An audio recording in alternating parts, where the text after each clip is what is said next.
Imagine a place so evil. It doesn't just corrupt life, it alters the fabric of the world itself, a fortress built not merely in secret or shadow, but under reality. A wound that was never stitched closed, not Angband, not Mordor, Utumno. We often talk about Sauron like he's the ultimate villain in Tolkien's universe, and for the Third Age he certainly is.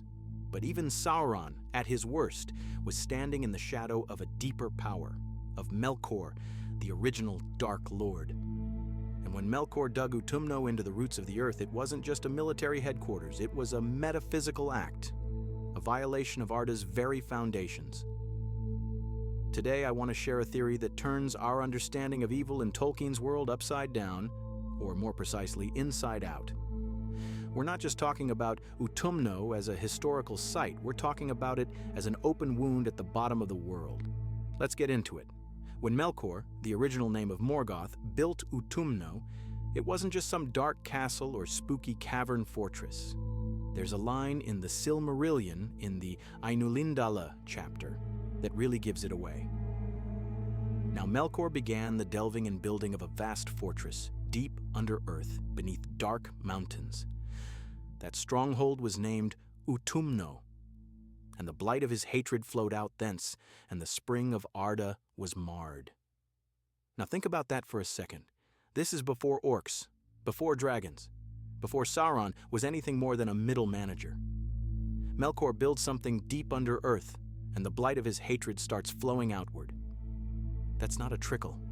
That's not just evil decision-making. That's spiritual seepage, like a radiation leak of despair. It's almost as though Utumno wasn't just evil. It was created to channel evil into the world. And that toxic drip effect has never really been stopped. So here's the theory. Utumno isn't just a fortress that got destroyed and buried. It's still there, but not in any normal sense. What we know as Utumno could be the first and most enduring wound in the substance of Arda itself. Let that sit for a moment, because it reshapes how we think about corruption in Tolkien's world entirely. In Morgoth's Ring, which is part of Tolkien's later writings edited by his son Christopher, we get this revealing line: Melkor dispersed his power into the very substance of Arda, so that the whole world was, in a sense, Morgoth's ring. This is huge. It means that Melkor didn't just use servants to do his bidding. He poured himself into the stuff of the world: rock, air, maybe even time itself. That would explain why some areas, especially in the north, remain spiritually toxic long after Morgoth is gone. Utumno was the first place where that evil was installed, not placed like furniture, installed like malware. And Tolkien was very clear on this idea of wounds that endure. In the Silmarillion, we read, "Some wounds cannot be wholly cured. The marring of Arda is not wholly amendable." The implication is that no matter how many victories the forces of good achieve, how many towers fall or rings are destroyed, the damage done to the world itself has no erase button. When the Valar came across the sea to defeat Melkor before the First Age even really got going, the Silmarillion says they broke Utumno and took Melkor captive, yet Tolkien never describes what became of Utumno after that. No detailed scene of it crumbling into rubble, no clear description of it being made uninhabitable like Angband, which was later drowned in the sea. That silence might be Tolkien leaving space intentionally, because unlike Angband, Utumno wasn't simply a military base, it was a metaphysical scar, maybe even a kind of spiritual sinkhole. You can collapse a building, but how do you undo corruption buried in the bones of the planet? So what does this mean for later ages? If Utumno's essence remained, if that region of the world became inseparable from Melkor's dispersed will, why don't more people talk about it? Well, evil doesn't always advertise. Let's look at some circumstantial signs. Take Forodwaith and Angmar, the frozen north where dark powers gather, where even the Witch King made his home. The local geography is desolate and broken. Strange weather, unsettling phenomena. It's not just inconvenient terrain, it feels haunted. Or look at how evil often clusters in the north and east, from Dol Guldur in Mirkwood to undiscovered stretches beyond Rhûn. These aren't just lucky spots for villains, They're spiritually adjacent to a wound in the world that predates them all. Why do the Nazgul relocate to Angmar in the north? Why does Foroshel remain unexplored and wild even late into the Third Age? Maybe because places that lie downwind from Utumno are still damp with old corruption. And here's a wild idea. If Melkor learned from the Void, that place before creation, and tried to reproduce it inside Arda, then Utumno was his first real success at that. A place where light, life, and even time might not hold normally. Not in a sci-fi time machine way, but in the way dreams twist logic or music turns to noise. The Valar may have sealed the place, but they couldn't uninvent it. Just like trauma, the past can be suppressed, but it echoes forward anyway. Let's talk characters real quick.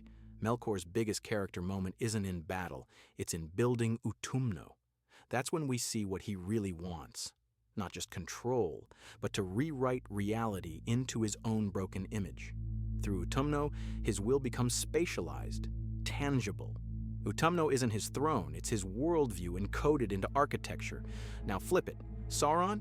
He builds Barad-dûr and makes the One Ring. His style is legalistic, hierarchical, ordered, even if tyrannical. But Utumno, that's messier. It's a place that dissolves. Sauron wanted control, Morgoth wanted entropy. That might be why Sauron didn't go back to Utumno. It wasn't a place of power anymore. It was a black hole of structure itself. Whatever was down there didn't obey anymore. Let's zoom out for a second. If Tolkien is building a world where evil is metaphysics, not just bad guys with swords, then Utumno is the origin of that metaphysics. The scar that bleeds through every age. That explains why evil doesn't stay dead. Why after 1,000 years of peace, some shadow always rises in Forodwaith or Harad or Mordor. It's not laziness, it's cosmic gravity. The world is tilted because of what Melkor did. And until Arda is remade, that wound, Utumno, bleeds.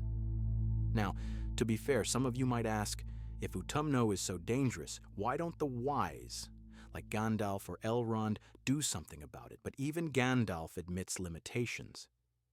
In the Silmarillion, the Valar themselves couldn't undo Melkor's marring. They could bind him, yes, but not erase what he'd done to the world's foundations. Gandalf is a steward, not a surgeon. He helps souls resist the darkness, he can't seal the abyss. And others might say, hold on, doesn't the fact that there's no mention of Utumno later on in the story prove it was destroyed? Well, no, because that absence might be deliberate. Tolkien describes the end of Angband in vivid, almost poetic detail.